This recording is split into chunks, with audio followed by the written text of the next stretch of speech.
everyone, I am Bhagishri and welcome to Lingua Shastra. It is the third lecture of the course that I am running on this platform. So in this video, we will learn the sentence formation. We will learn what are the base, what are the foundation to form a sentence in English, what are the important terms that we should learn and we should keep in our mind at the time of sentence formation. So without any further delay, let's jump into the topic. In our previous video, we have discussed how many parts of a sentence. So एक sentence के कितने parts होते हैं तो हमने उस video में discuss किया था. All sentence has mainly two parts. The first part is subject and the second part including verb that is called predicate. All right. इतना हमने अपनी लास्ट वीडियो में डिस्कस किया है और अगर आपने मेरी लास्ट वीडियो देखी है तो definitely you know very well how we can identify the subject in a sentence. A subject can be a doer of the sentence और about whom we are talking. It means who or what in the sentence is called subject. अब हम इसमें बात करेंगे कि predicate एक तो बहुत लंबा टर्म हो गया क्योंकि इसमें हमने दो चीज कवर करी है. यहाँ पे हमें दिख रहा है कि पूरा सेंटेंस ही हमारा बहुत शॉर्ट है. Break down the predicate, so we will find the predicate has verb and object. These two are the main and the fundamental terms. इसके अलावा भी बहुत कुछ हो सकता है. आगे कॉम्प्लीमेंट हो सकता है या फिर आगे एडवर्ब हो सकता है, एडजेक्टिव हो सकता है. बट जो मेन है कि एक सेंटेंस को फॉर्म करने के लिए जो हमें बेसिक हमारी नीड है वो है प्रेडिकेट के अंदर वर्ब होगा और ऑब्जेक्ट होगा. तो आज हमने तीन टर्म्स यहाँ पर देखे, सब्जेक्ट, वर्ब और object. So after discussing the previous example what we find three terms, subject, verb, object. And this is the most important term to discuss in order to learn the sentence formation in English. ठीक है, subject, verb, object, ये तीन हमें words को बहुत अच्छे से clear करना है क्योंकि ये हर तरह के सेंटेंस फॉर्म करने में आपको बहुत हेल्प करेंगे. Very first term is subject. How we can identify a subject in a sentence. So the first, a subject is a doer of the action. A subject is a doer of the action in the sentence.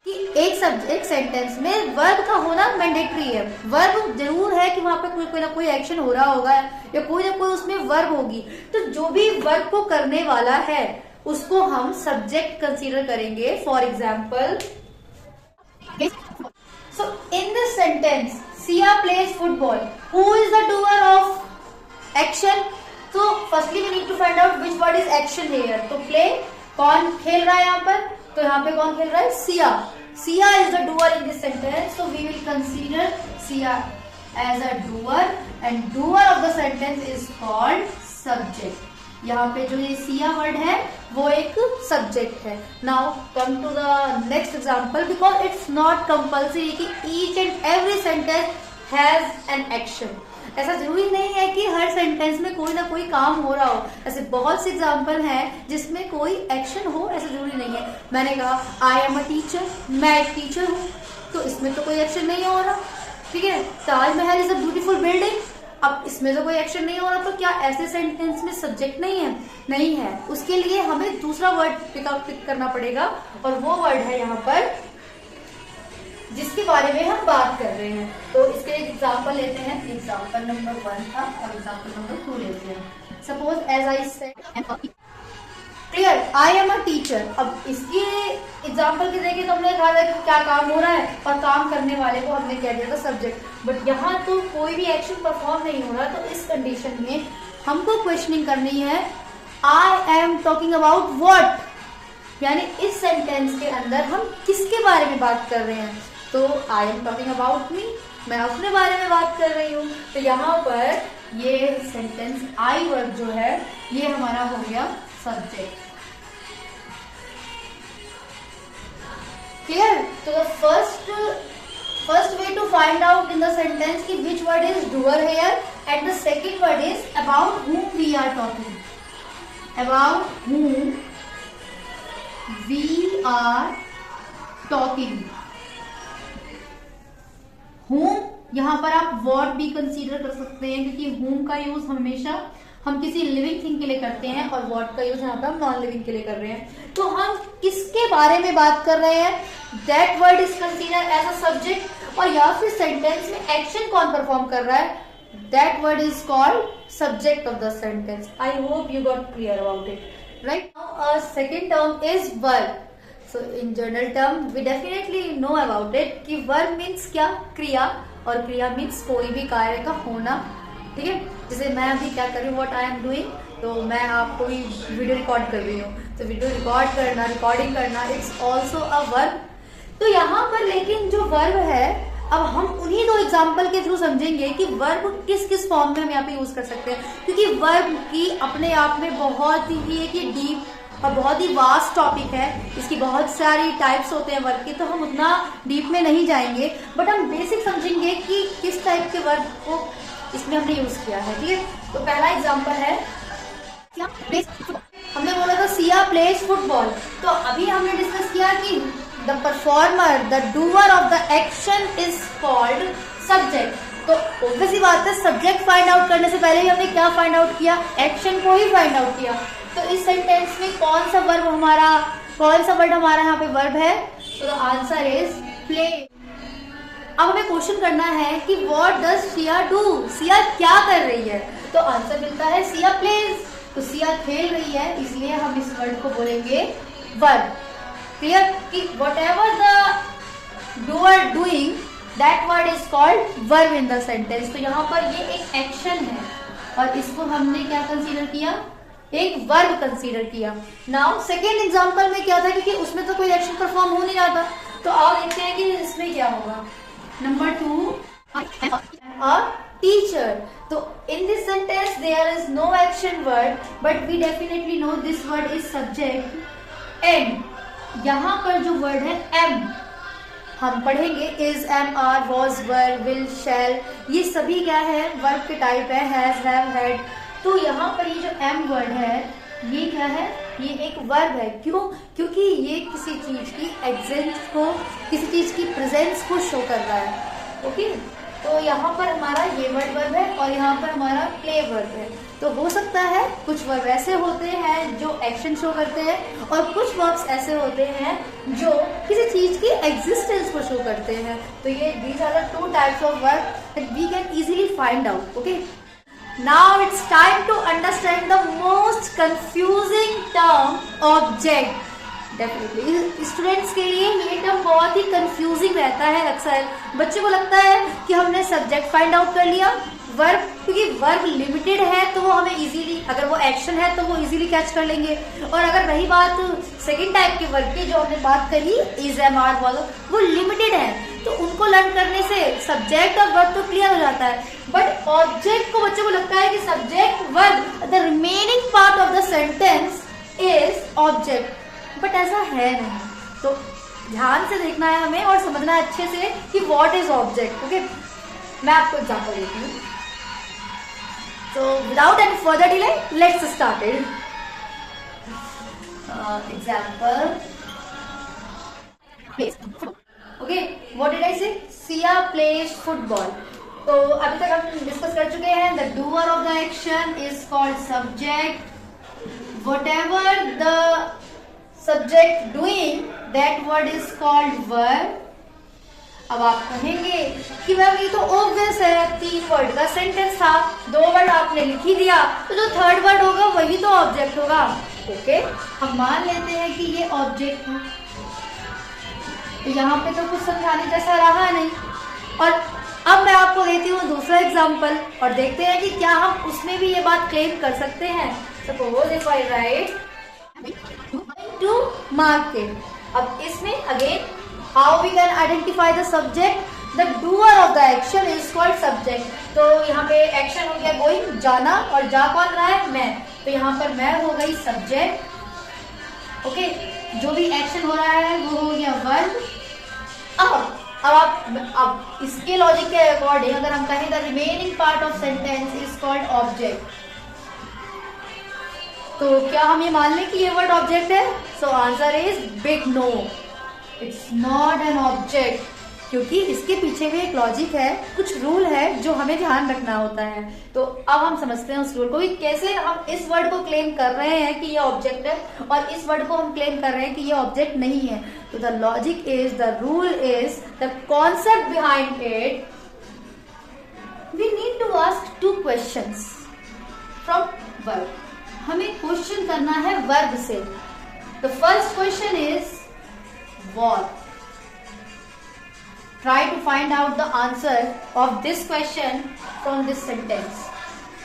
हमें क्या करना है कि हमें subject verb को ध्यान में रखते हुए वर्ब से क्वेश्चन करना है फर्स्ट की what? Siya plays what? Siya खेलती है क्या? तो डेफिनेटली इसमें से अगर हम आंसर फाइंड आउट करने को कहें तो आप कह दोगे ना कि फुटबॉल खेलती है।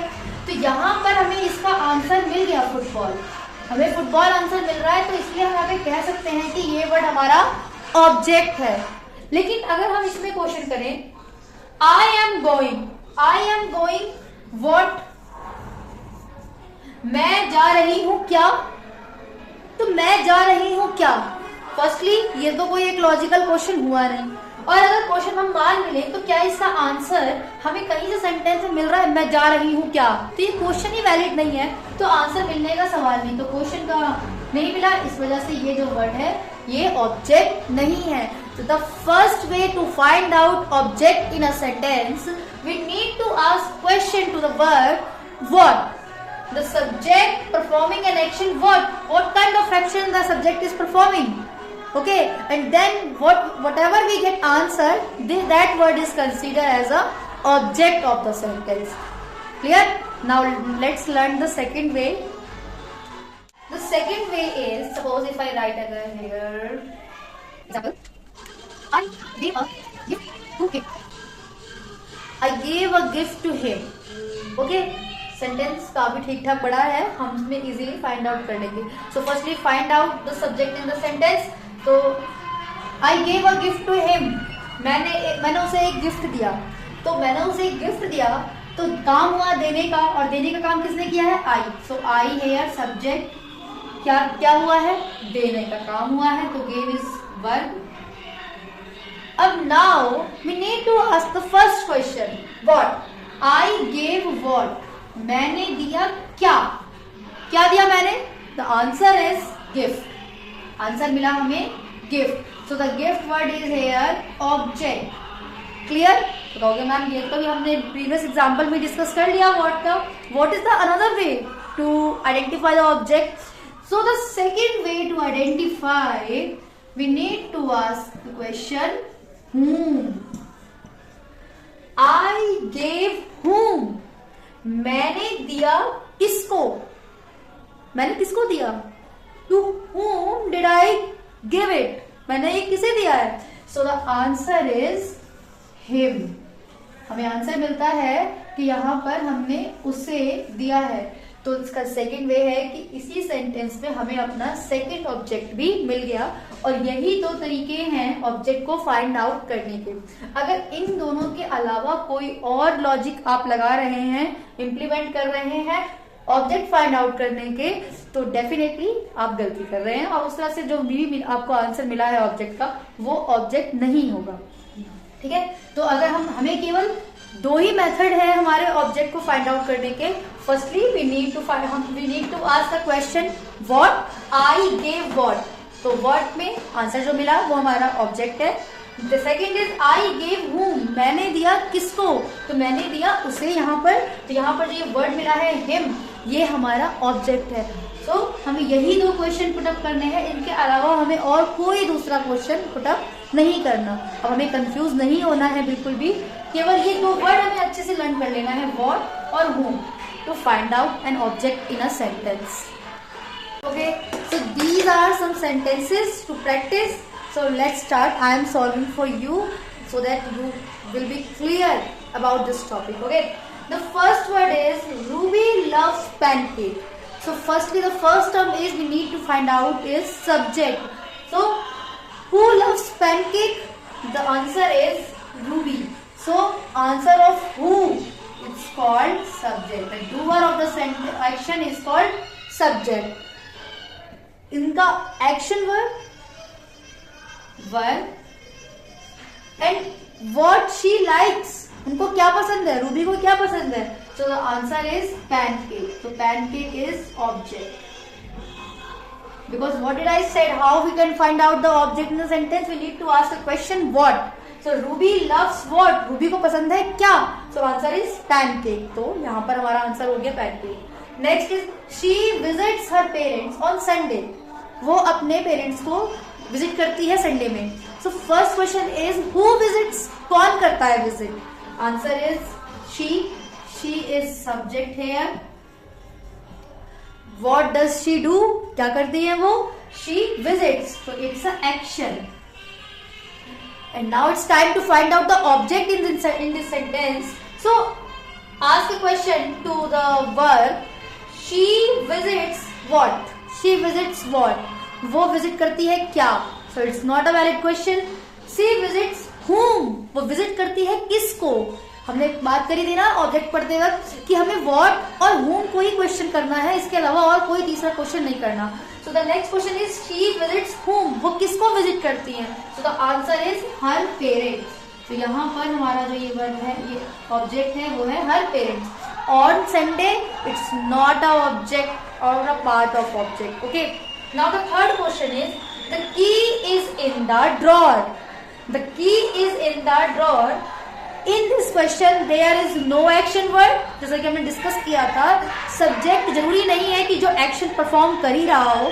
कई बार ऐसा होता है कि सेंटेंस में कोई एक्शन नहीं होता बट फिर भी वहां पे किसी ना किसी वर्ब की एग्जिस्टेंस होगी और जिसके बारे में हम बात कर रहे होंगे वो वर्ड हमारा सब्जेक्ट कंसीडर होगा। तो in this sentence I am talking about what, मैं किसके बारे में बात कर रही हूँ, तो मैं बात कर रही हूँ की के बारे में। So the key word is subject here। okay, now it's time to find out the verb। Verb केवल एक्शन नहीं होता, हाँ एग्जाम्पल में यहाँ पे दो हमारे एक्शन वर्ड्स थे जो कि हमने वर्ब कंसीडर किए, लेकिन जैसे मैंने आपको समझाया था वर्ब के टाइम पे, आई एम अ टीचर, तो वर्ब का काम किसी चीज की स्टेट ऑफ बीइंग को बताना भी होता है, उसकी प्रेजेंस को शो करना भी होता है। सॉरी। तो यहाँ पर मेरी की ड्रॉर में है, तो यहाँ पर की मेरी कहाँ है, ड्रॉर में है, तो होने की एग्जिस्टेंस को बता रहा है ये इज, यहाँ पर ये इज वर्ड कहलाएगा वर्ब। ओके, अब now we have to find out the third term, the important third term is object. So we need to ask two questions, what and whom।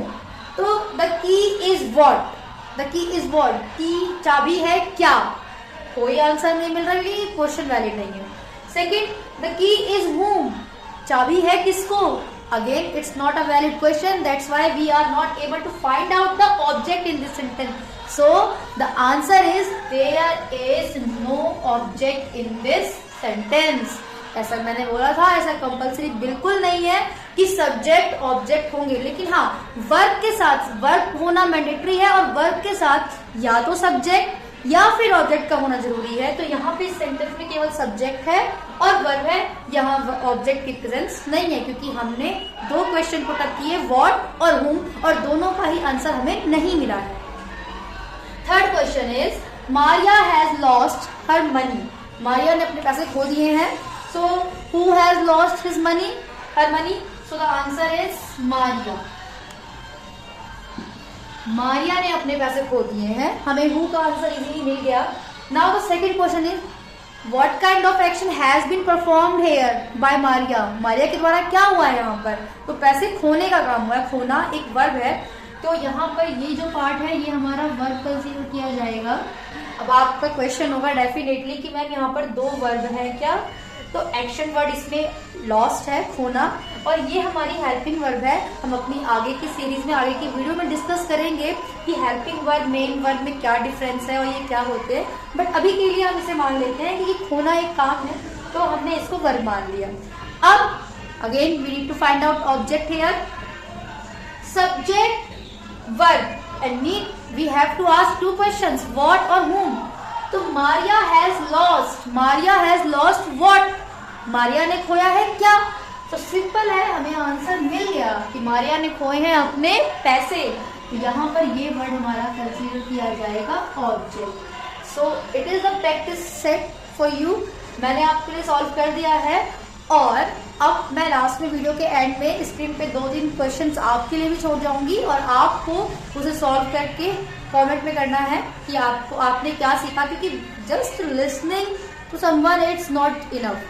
हमें अगर कोई चीज सीखनी है तो केवल सुनने से नहीं चलेगा काम, आपको खुद से भी प्रैक्टिस करनी पड़ेगी, आपको खुद से भी एक्सरसाइज को सॉल्व करना पड़ेगा, ताकि आप अपने मेंटल लेवल को टेस्ट कर सके वहां पर कि आपको वो टॉपिक क्लियरली समझ में आया कि नहीं आया। और अगर आपको कोई भी कंफ्यूजन आती है तो आप उसे कॉमेंट में लिखेंगे, मैं आपको वहां पे डिस्कस कर लेंगे, या फिर हम अपने वीकली डाउट सेशन में उस टॉपिक को कवर कर लेंगे। Okay, so this is for today and I hope you have enjoyed this video and you found this video helpful. So thanks for watching and till now, bye bye.